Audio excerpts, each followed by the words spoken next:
Во моментот на трагедијата, во дискотеката имало 500 гости. Најголем дел од гостите загинале во стампедо. За трагедијата осомничени се 20 лица.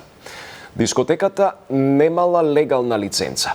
Со деталите од Кочани го вклучуваме во живо Михајло Видимлиски. Михајло, според информациите кои што ги добивме, има тензии пред болницата во Кочани. Пајде да чуеме што точно се случува таму. Така е, Борче, јас во овој момент се наоѓам овде пред градската болница во Кочани, каде што голем број на припадници на семејствата и нивни роднини на загинатите се собрани овде пред градската болница. Има и силно полициско обезбедување, напната атмосфера со оглед на тоа што роднините, семејствата бараа да ги подигнат телата на загинатите, но од болницата секако и од истражните органи е укажувано дека тие треба да бидат пренесени на обдукција во Скопје, потаму токму заради тоа блокиране самиот влез на болницата, како што кажав претходно, и силно полициско обезбедување има на влезот. Граѓаните се изреволтирани, се гневни на ова што се случи, што е разбирлив нивниот гнев по ова. 59 загинати е последната информација од Министерството за внатрешни работи, 155 се повредени и се наоѓаат во болниците во Штип и во Скопје, некои се веќе пренесуваат на лекување надвор од земјава. Тука уште во текот на целиот ден голем број на граѓани, претежно семејства, се присутни овде, доколку имаме подготвено атмосферата од пред околу половина час што се случуваше овде, да јас видим и во продолжение. Тука, не унетре, тука не ги даваме. Се знаеме само да разговараме. Аме што ќе разговарате? Со кој? Со нас треба да разговарате. Со кој ќе разговарате? Не ги даваме децата, не ги даваме. 15 сата. Не може да ги Ти знаеш колку време си ја тука испакал. Вас ве чекаме цел ден, вие давате наредба, од вас е наредба. Не може да слушаме. Не може.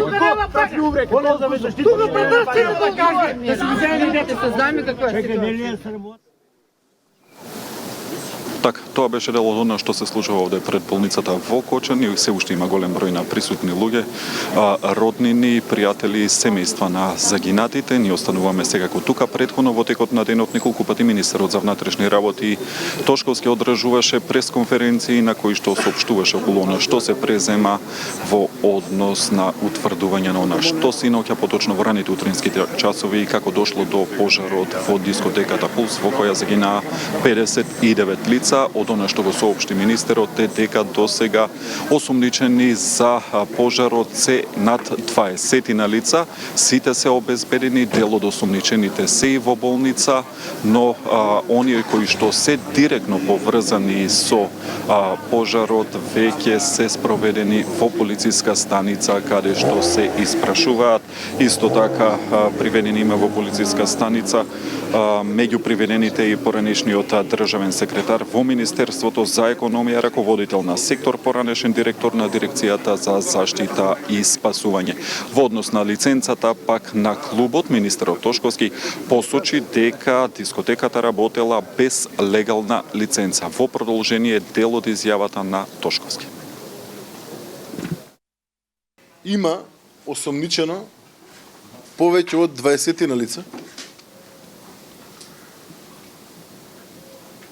Околу 15 лица се во полициска станица. Дел од осомничените за предизвикување на овој кривично правен настан се починати, согласно сомненијата кои што ги имаме досега од аспект на осомничени. Дел се во болница. 4 лица имаме моментално обезбедени во болница.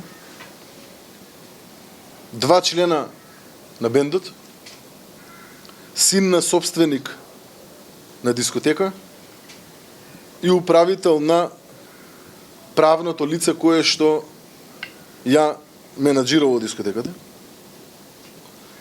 Дел од приведените лица кои што моментално се во полициска станица се луѓе кои имаат директна вина во врска со овој кривично правен настан, согласно доказите кои што ги имаме досега собрани. Односно, приведено едно лице кое што е организатор на настанот и за кое што имаме сомнение дека е еден од оние кои што имаат директна вина во рамки на сторување на конкретни кривични дела поврзани со овој настан. Исто така, приведени се поранешен државен секретар на Министерство за економија, поранешен, мислам дека и сегашен раководител на еден сектор во рамки на Министерството за економија. Имаме приведено поранешен директор на дирекција за заштита и спасување и тројца вработени во рамки на дирекцијата. Станува збор за нелегални лиценци кои што се издадени 2024 година, овде ги имам две. Тие се доказ во постапка, не можам да ги споделам сега, не дека не сакам. Станува збор за лиценци кои што се нелегални, невистинити, фалсификувани, како сакате кажете ги, кои што се добивани, предпоставката е постојат основи на сомнение на коруптивен начин. Михајло, во Кочани веќе е оформен оној кризен штаб од каде што се заседава околу оваа трагедија. Од јавното обвинителство најавија пресконференција. Дали имаш најави кога ќе се случи таа и околу сите оние осомничени кои што се опатени во истрагата? Кажа и министерот Тошковски дека околу 20 лица се осомничени. Дел од нив се во полиција на распит. По дел од нив била распишена и потерница. Дали може да ги заклучиме овие сомнежи дека сите кои што се осомничени се веќе обезбедени?